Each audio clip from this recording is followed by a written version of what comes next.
miliar. Bimas Buddha 300 miliar. Ditjen Penyelenggaraan Haji dan Umroh 1,4 triliun. BMPPSDM 650 miliar. Wow. Ini, kita lihat lagi ya. Alokasi dana khusus untuk Ditjen Pendidikan Islam Kemenak RI tahun 2025 sebesar 35,867 triliun. Akan digunakan untuk berbagai program peningkatan kualitas pendidikan Islam di Indonesia. Cuman Islam, ini ya, yang lain nggak dapat, cuman Islam. Beberapa fokus penggunaan dana ini termasuk peningkatan sarana dan prasarana pendidikan keagamaan, fasilitas ibadah di daerah 3T. Ini maksudnya mau islamisasi nih teman-temannya di daerah 3T, terjauh, terpinggirkan, terapalah begitu ya. Shalom Bapak Ibu Saudara-saudari yang Tuhan Yesus kasihi dan saya kasihi.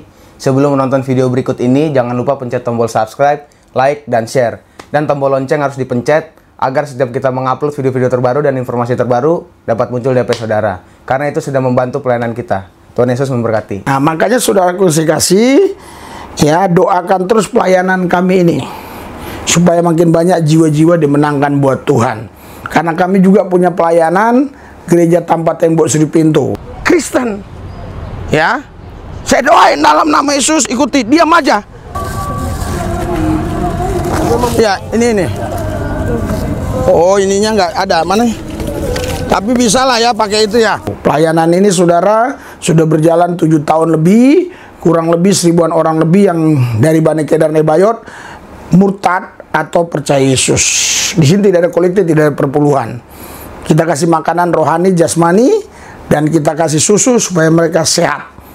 Dan sebagian mereka ya ketika ikut setia ibadah tempat kami dapat kerja, tapi datang yang baru lagi, dapat kerja lagi yang lama, datang yang baru lagi. Jadi silih berganti seperti itu.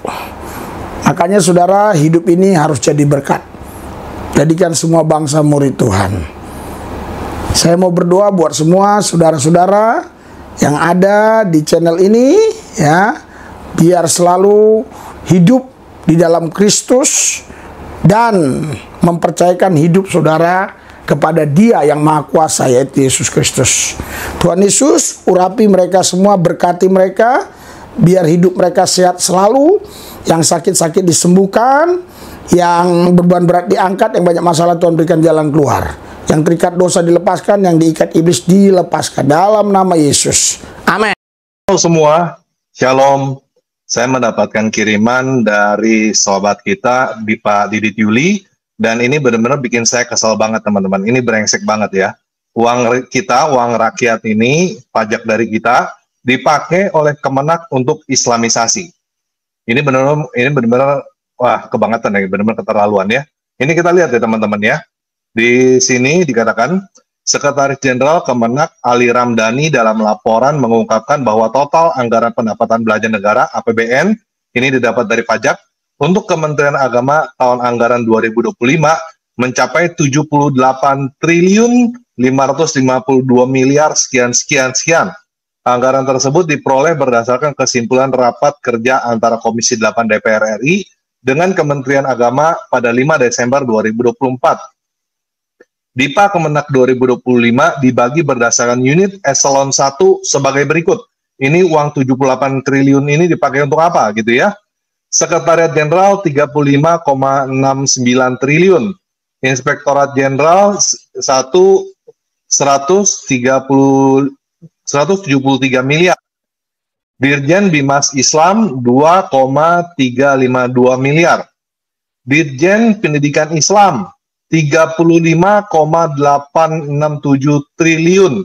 Separohnya ini buat ini ya, pendidikan Islam. Bimas Kristen cuman 1 triliun. Bimas Katolik cuman 400 miliar. Bimas Hindu 600 miliar. Bimas Buddha 300 miliar. Ditjen Penyelenggaraan Haji dan Umroh 1,4 triliun. BMPPSDM 650 miliar. Wow. Ini, kita lihat lagi ya. Alokasi dana khusus untuk Ditjen Pendidikan Islam Kemenak RI tahun 2025 sebesar 35,867 triliun. akan digunakan untuk berbagai program peningkatan kualitas pendidikan Islam di Indonesia. Cuman Islam, ini ya, yang lain nggak dapat, cuman Islam. Beberapa fokus penggunaan dana ini termasuk peningkatan sarana dan prasarana pendidikan keagamaan, fasilitas ibadah di daerah 3T. Ini maksudnya mau islamisasi nih teman-temannya di daerah 3T, terjauh, terpinggirkan, terapalah begitu ya, 3T. Jadi ini untuk islamisasi dengan bangun sekolah di sana, sekolah keagamaan. Program gizi untuk peserta didik, ini dikasih sembako, Indomie, dan lain-lain ya. Jadi bukan Open yang lakukan ini pemerintah Islam yang lakukan ini ya. Serta bantuan pendidikan seperti program Indonesia Pintar, PIP, dan Kartu Indonesia Pintar, KIP. Rincian penggunaan dana tersebut yang disepakati antara Komisi 8 DPR RI dan Kemenak mencakup 1. Pendidikan sarana dan prasarana pendidikan keagamaan. Dana ini akan dialokasikan untuk memperbaiki, membangun fasilitas pendidikan Islam, seperti madrasah, pesantren, dan lembaga pendidikan keagamaan lain. 2. Fasilitas ibadah daerah 3T. Peningkatan fasilitas ibadah di daerah tertinggal, terdepan, dan terluar 3T. Bangun masjid, teman-teman ya. Kita bangun masjid, urus izinnya susah. Mereka dikasih duit, gitu ya. Juga menjadi prioritas. Jadi prioritas lagi untuk mendukung kegiatan keagamaan dan sosial masyarakat di daerah tersebut. Daerah 3T ini daerah yang belum Islam, belum Muslim ya. 3. Program gizi untuk peserta didik. Dana ini juga digunakan untuk program gizi bagi siswa di lembaga pendidikan keagamaan. Memastikan terpenuhinya kebutuhan gizi mereka untuk mendukung proses belajar. Ngomongnya begini, kenyataannya bagi-bagi sembako dan lain-lain kalau mau masuk Islam. Ya. 4. Bantuan pendidikan. Alokasi dana akan digunakan untuk mendukung program bantuan pendidikan seperti PIP dan KIP yang bertujuan untuk membantu siswa dari keluarga kurang mampu agar tetap bisa mengakses pendidikan. 5. Sinkronisasi program dengan misi pemerintah. Islamisasi. Penggunaan dana ini juga diselaraskan dengan misi pemerintah tahun 2025, termasuk kebijakan dana abadi pesantren.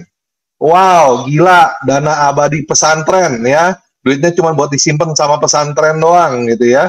Harus ada tuh dana abadi buat pesantren. 6. Inventarisasi dan revitalisasi aset KUA, Kantor Urusan Agama. Dana juga akan dialokasikan untuk inventarisasi dan revitalisasi aset Kantor Urusan Agama, KUA, dalam mendukung program moderasi beragama. Bullshit ya, omong kosong. 7. Peningkatan sosialisasi jaminan produk halal. Ini lagi ya, untuk Islam lagi. Peningkatan sosialisasi mengenai jaminan produk halal bagi pelaku UMKM juga menjadi fokus penggunaan dana, di islamisasi lagi, dihalalkan lagi ya. Yang babi segala macam itu digerebek ya, duitnya untuk menggerebek kemungkinan dari sini. 8. Peningkatan kesejahteraan tenaga didik. Upaya peningkatan kesejahteraan bagi penyuluh, guru agama, dan guru agama juga bagian dari penggunaan dana ini ya. Untuk ustadz-ustadz yang cabulin anak-anak dapat juga duit dari sini ya. Ini duitnya untuk ini semua. Nah, ini saya pertanyakan ke Pak Didit Juli, ini benar atau enggak ya? Ini soalnya cuma dari WhatsApp-an begitu, dan saya dikasih ya yang dari websitenya langsung. Memang nggak serinci tadi.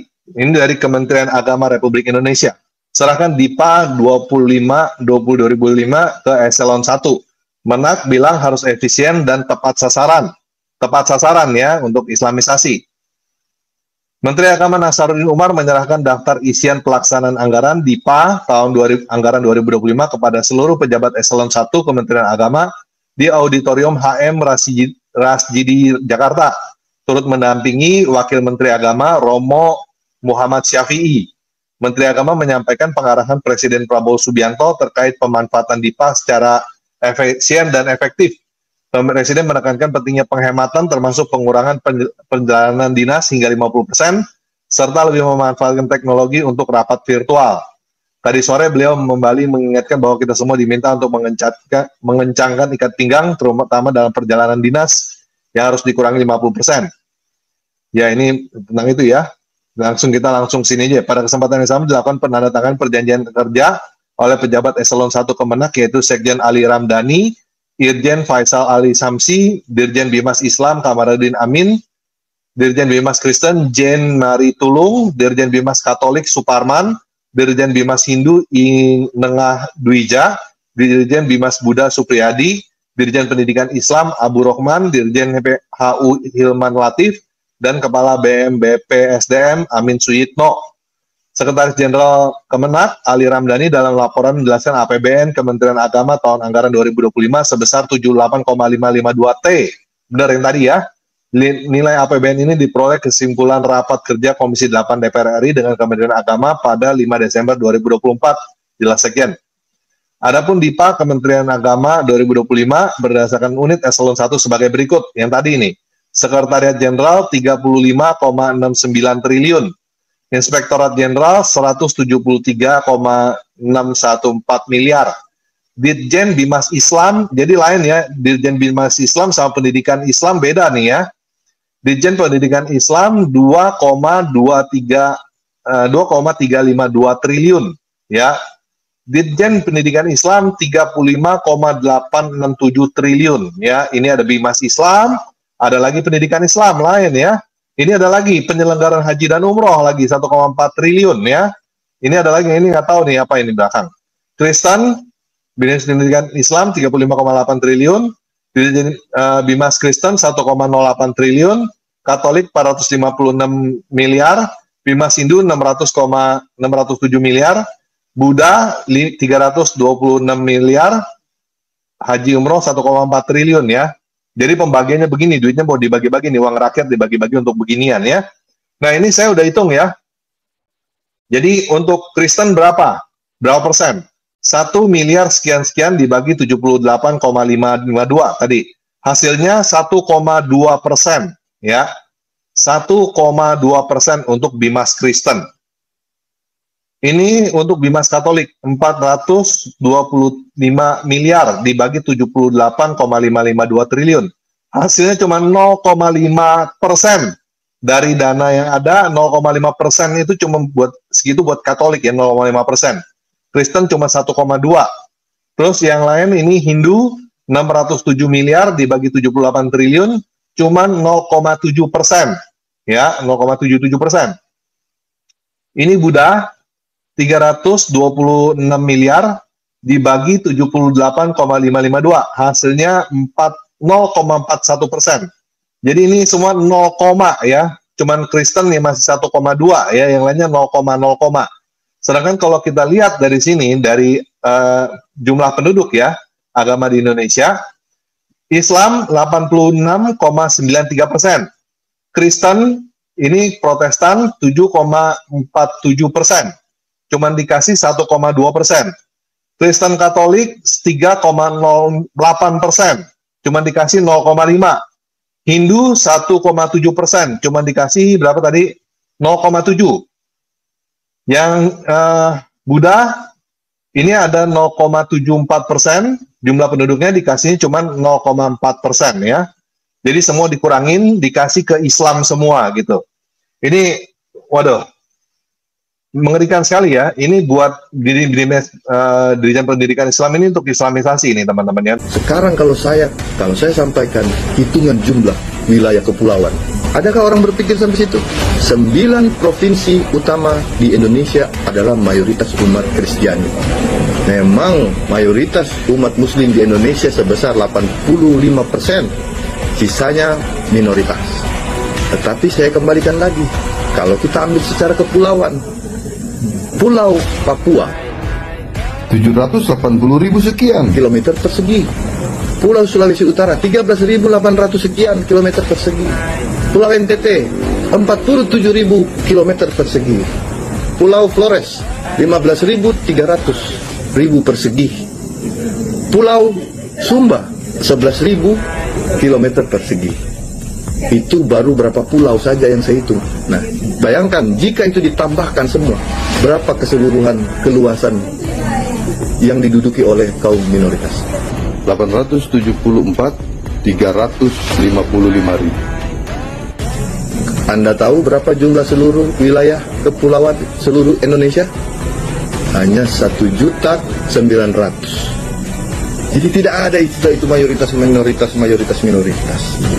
Nah, sekarang bagaimana kita menanggapinya semua ini?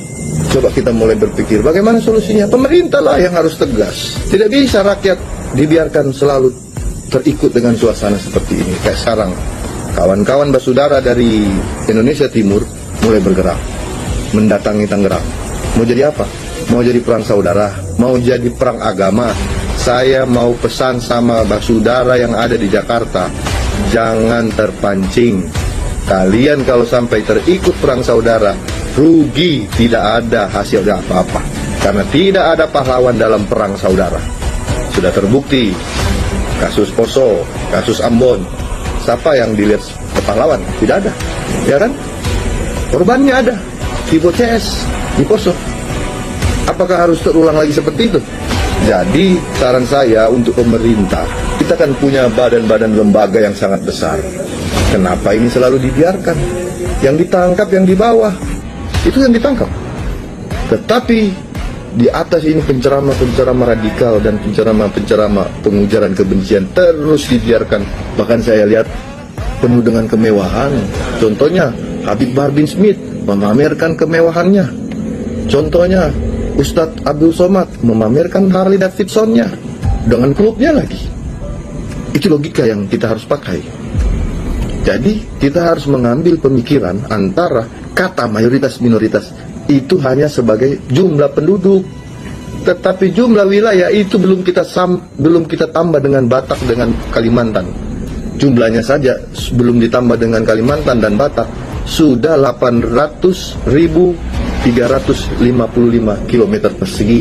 Berarti kalau ditambahkan mungkin 1 juta atau 900. Jadi sekarang saya mau tanya, mayoritas minoritas itu berlaku untuk masyarakat, untuk jumlah penduduk, atau untuk kepulauan? Nah, kalau sampai minoritas ini merasa selalu dilecehkan seperti ini, merasa tidak pernah mendapatkan keadilan, dan mereka mengikuti pembela Papua, apakah kita harus terpancing di situ? Jadi untuk pemerintah ya jangan sampailah.